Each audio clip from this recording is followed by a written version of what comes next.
YCP list ఐదో జాబితా release సంబంధించి చర్చ కొనసాగుతుంది. అదేవిధంగా మరో అంశం అంటే ఈ లిస్టు మార్పులు చేర్పులు అనేది పక్కన పెట్టినట్లయితే ఏదైతే టీడీపీ జనసేన అలయన్స్ సంబంధించి ఇంకొక తెనాలి సీట్ ఎంతైతే కీలకమో అదేవిధంగా మైలవరం సీటు కూడా అంతే కీలకంగా మనం భావించాల్సి ఉంటుంది. మైలవరం సీటు వసంత కృష్ణప్రసాద్ ప్రస్తుతం సిట్టింగ్ ఎమ్మెల్యేగా ఉన్నారు.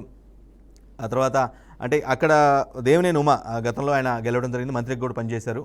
సో ఈసారి పరిస్థితి ఏ విధంగా ఉంటుంది? వసంత కృష్ణప్రసాద్ పార్టీ మారే యోచనలు కూడా ఉన్నాయని ఈ మధ్య రీసెంట్గా వార్తలు కూడా విన్నాం.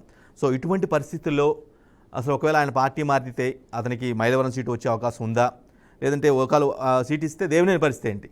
రైట్, సుధాకర్ రెడ్డి గారు, మైలవరం సీటు చాలా కీలకమైనటువంటి సీటుగా మనం భావించాల్సి ఉంటుంది. ఎందుకంటే ఆయన దేవినేని అక్కడ రిప్రజెంట్ చేశారు, మంత్రిగా కూడా పనిచేసిన పరిస్థితి ఉంది. సో ఒకవేళ మీ మీరు పార్టీతో కొంచెం కీన్గా ఉంటారు, క్లోజ్గా మానిటర్ చేస్తూ ఉంటారు కాబట్టి వైసీపీ నుంచి ఎవరైతే సిట్టింగ్ ఎమ్మెల్యేగా ఉన్నారో వసంత కృష్ణప్రసాద్ ఆయన మీ వైపుకు చూస్తున్నారని తెలుస్తూ ఉంది. వచ్చే అవకాశం ఉందా? వస్తే దేవినేని పరిస్థితి ఏంటి?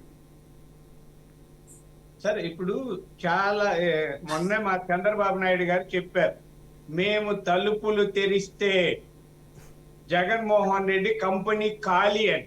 చాలా మంది వస్తున్నారండి, చాలా మంది. ఇప్పుడు మా సచివేడు ఎమ్మెల్యే ఆదిమూలం గారు కూడా వెళ్ళి లోకేష్ గారిని కలిశారు. వచ్చిన వాళ్ళనందరినీ మేము కలుపుకుంటూ పోతే మా వాళ్ళకి ఏం చేయాలండి? ఇన్నాళ్ళు పార్టీని అంటిపెట్టుకుని పార్టీ కోసం కృషి చేస్తున్న వాళ్ళని కాదని వైసీపీ నుంచో ఇంకొక పార్టీ నుంచో తీసేసుకొని టిక్కెట్లు ఇస్తే వీళ్ళు ఏం కావాలి? ఇలాంటిది కూడా ఒక సమస్య ఉంటది.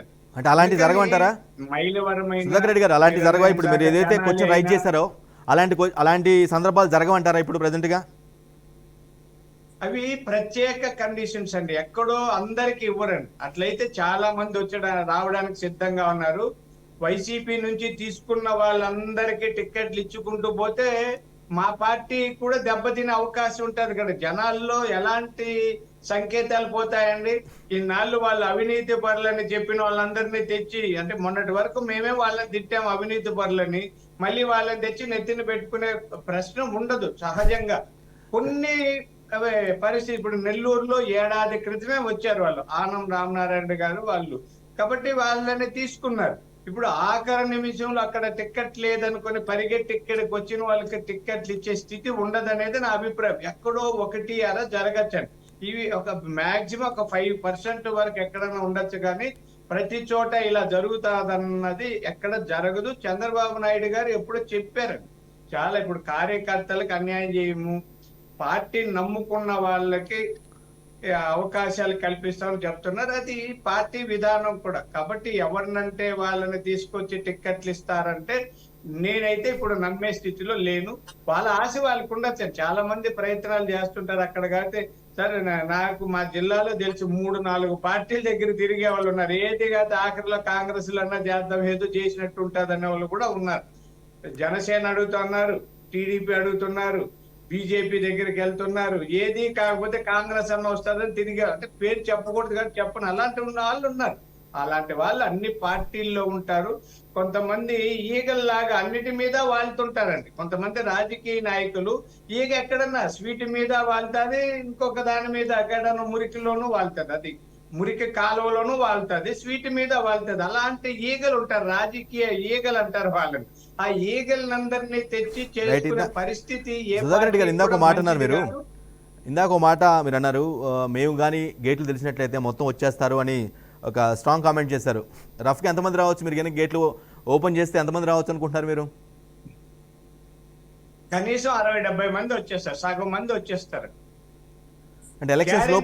ఇదే సార్, ఇక్కడ నేనేది మెహర్బానీ కోసం లేదా ఏదైనా మనం చాలా పెద్ద పెద్ద మాటలు చెప్పేస్తే వీడియోని ఎక్కువ మంది చూస్తారు వ్యూవర్షిప్ కోసం. నేను ఒక సీనియర్ జర్నలిస్ట్ కూడా, నేను చెప్పే మాట ఏదో ఉడాల మాట అంటారు మా ఏరియాలో, మా పెద్దిరెడ్డి గారికి ఆ పేరు ఉడాల పెద్దిరెడ్డి. ఇట్లా ఉడాల మాటలు కాదని. చిత్తూరు జిల్లాలో చంద్రబాబు గారిని చెప్పమని నేను తీసుకొస్తాను ఈ రోజు. సుధాకర్ రెడ్డి గారు కాదు సుధాకర్ రెడ్డి గారు, మీరు అన్నట్టుగానే జరిగితే గేట్ ఓపెన్ చేస్తే 65 మంది కనుక మీ పార్టీలకు వచ్చేసినట్లయితే ఉన్న సిట్టింగ్లకు ఎవరైతే ఆశిస్తున్నారో వాళ్ళందరినీ అకామిడేట్ చేయడం కష్టం కదా. మీ అట్లు పెట్టి మీ పార్టీ ఇబ్బందులు పడుద్దేమో. అందుకనే మేము అదే చెప్పేది, మేము తలుపులు తెరవడం లేదు, అసలు వాళ్ళని ఎంటర్టైన్ చేయడం లేదని చెప్పడం. వాళ్ళు చాలా మంది తిరుగుతున్నారండి, మీకు తెలుసు. నన్ను అడిగే వాళ్ళు ఉన్నారండి, నన్ను అడిగే వాళ్ళు ఈ రోజు కూడా ఒక పేర్లు చెప్పకూడదు కానీ చెప్పాను, ఎవరి దగ్గర మా అన్న దగ్గర చెప్పించి ఏమన్నా ఉంటే చెప్పండి అని. మా చిత్తూరు జిల్లా చంద్రబాబు గారికి తెలుసు, జగన్మోహన్ రెడ్డి గారికి తెలుసు, మా పెద్దిరెడ్డి రామచంద్రరెడ్డి గారికి కూడా తెలుసు ఎవరు ఎన్ని పార్టీలు కానీ గతంలో కొన్ని సుధాకర్ రెడ్డి గారు సందర్భాలలో- సుధాకర్ రెడ్డి గారు గతంలో మీ పార్టీ అధినేత ఓపెన్ చేశారు, చాలా మంది వచ్చారు, మీరు గుర్తుందో లేదు 2004-19 మధ్యలో. చేసామండి. మీరు లాయర్ గా ఉండాల్సిన వాళ్ళు అండి మీరు.